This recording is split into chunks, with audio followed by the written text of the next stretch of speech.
Here to talk about a capital murder case we had over the weekend. This past Saturday at about 3:07 p.m., our officers were dispatched to an apartment complex at 1004 Main, apartment number 24. Our dispatcher originally received a call of a 11-year-old not breathing. Our officers as well as paramedics responded to the scene. The 11-year-old victim was pronounced deceased at the scene by paramedics. We immediately began an investigation involving our detectives. The case has since been ruled a homicide. The 11-year-old was her death as a result of strangulation, and the investigation also revealed that she was sexually assaulted. The victim and her father are both from Guatemala, and they're the only two people that live there at the apartment. On Saturday, her father left for work at about 9:45 a.m. And shortly after leaving, shortly after 10 a.m., he received communication from his daughter that there was an unknown person or an unidentified person knocking at the front door. That was the last communication he had with his daughter. A little later, he asked some family members that also live in the complex to go check on his daughter because he hadn't heard from her. An aunt and an uncle went into the apartment. They did a cursory check and were unable to locate her. And about just after 3 o'clock, when her father got home from work, he found her body concealed underneath the bed in the bedroom. At this point, the father's alibi checks out, so he is, at this point, at least not a suspect in this investigation. The victim and her father have lived in that apartment for about 3 months, and with any type of investigation like this, there's quite a bit of digital evidence that we're going through as well as physical evidence, and that we have to process. At this point, we do not have a suspect, but obviously this case is very important to us. Anytime you have a death of especially a child, one that's been sexually assaulted, very brutal, and obviously it's also taken a toll on our officers that were out there and made the scene. So I'll take any questions that we have right now. Do you have a criminal profile, someone that you might be looking for, any sort of information? I know that you said you don't have a suspect, but when you look at the type of crime, Right. It could possibly be a certain type of Right. We're not there yet. We don't have any other crimes like this, but obviously it's a concern because clearly a very, very violent crime. Fortunately, this isn't something that's common. It was only the dad and the daughter living, no one else? That's correct. As I understand it, the mother is still in Guatemala. Were they seeking asylum, or do you know how they came? I do not know their legal status right now. As far as our investigation, that's the least of our concerns at this point. It took a few days to announce this to the public. Can you kind of say what happened between Saturday and The autopsy wasn't done until yesterday, and so really trying to get the pieces together. When I come stand before you, I want to have as many facts as I can, and so again, the autopsy not being done until yesterday is the reason we're putting it out today. Is this an apartment complex or something? It is an apartment complex, relatively small. There's a large Guatemalan population there in that apartment complex.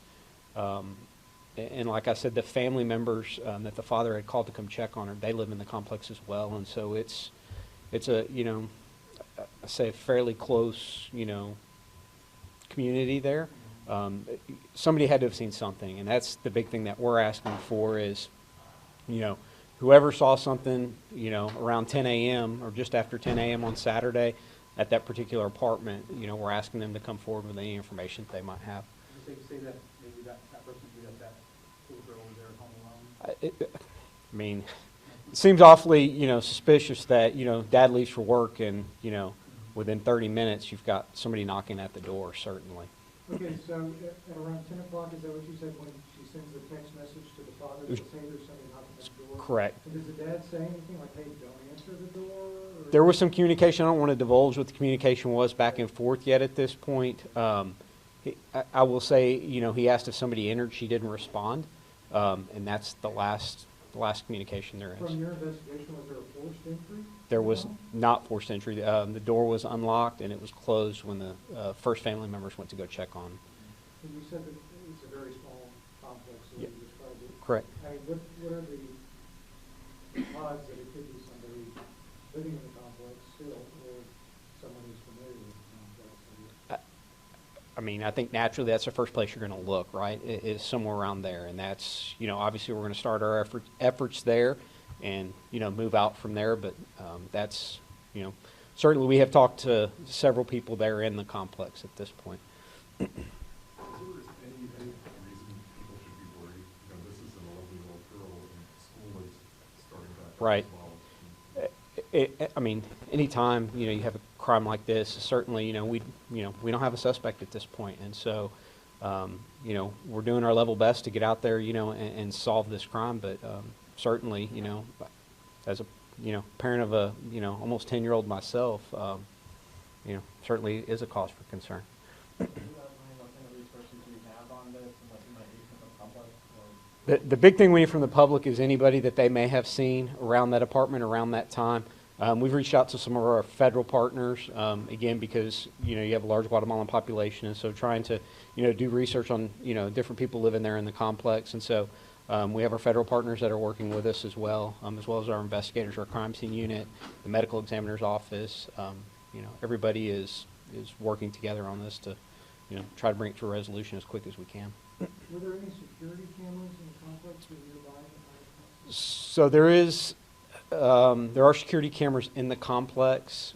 We don't know if they're operational. We've got the equipment at this point, but I think there was concern with the last storm that they potentially didn't actually record, which is part of the digital evidence that we have that we're trying to process. Has there been any other history of calls at that complex? Nothing out of the ordinary. I mean, like I said, it's a relatively small complex, and honestly, it's a pretty quiet complex.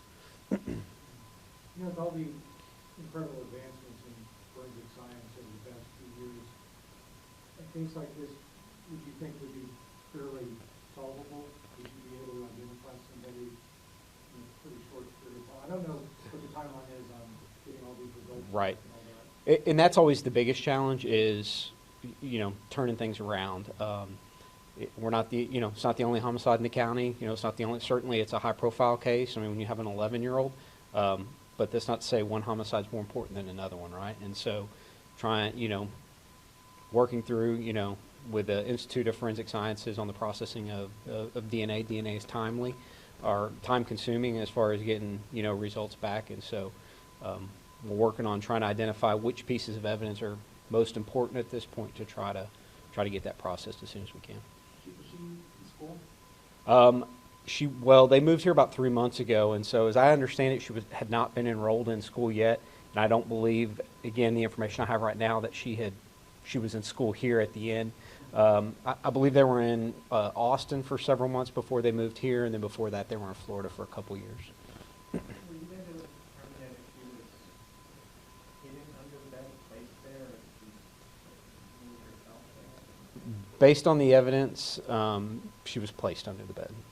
Any idea how she was strangled? We do not know that right now, no. And was she texting or calling? They were using, I believe, WhatsApp, and as I understand, there's text messages as well as voice messages back and forth. Are you holding anyone at the complex with, you know, these are immigrants who came here? You know, I would assume it's a concern that somebody might flee the country.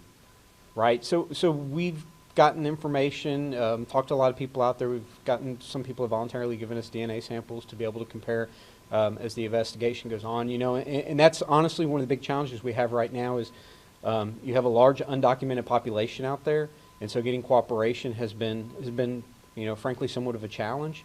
And that's, you know, I'm here to tell you right now, you know, immigration status on a case like that, it's neither here nor there. The important thing right now is solving this case and you know, getting the community safe. Do you know if she was strangled before she was sexually assaulted or after? I do not know the answer to that. We have also heard that there was head trauma as well. Can you, I need to ask this, but can you talk about the extent of the injuries? She was strangled, as we've mentioned. I'm also understanding there's some blunt force trauma to the head as well. But as far as that, I don't want to get into the other details or the other evidence right now. You know how old I don't, but I can get the answer for you. Other than to, there's no relatives that you know of? There's an aunt and uncle that live in the complex as well, because that's who the father had initially. He initially reached out to his nephew, who then told his mom, and the mom, which is the deceased aunt, went over to the apartment initially. She opened the door, thought things were out of place, and so she backed out of the apartment, got her husband, the deceased uncle. He then went into the apartment, looked around, didn't find her, and then they started looking in the complex, and then Dad, I guess because of his job, he was focused on his job, and it was about 1 o'clock on his lunch break when he had reached out to them to start, you know, hey, I haven't heard from my daughter, can you see if you can go find her? And so when he got off work at 3 o'clock, he immediately went home and set everything in motion from there. Father's 32 years old. So at this point, you don't know whether she may have been strangled with hands or possibly literature or some device? Do you have any idea between the two of those?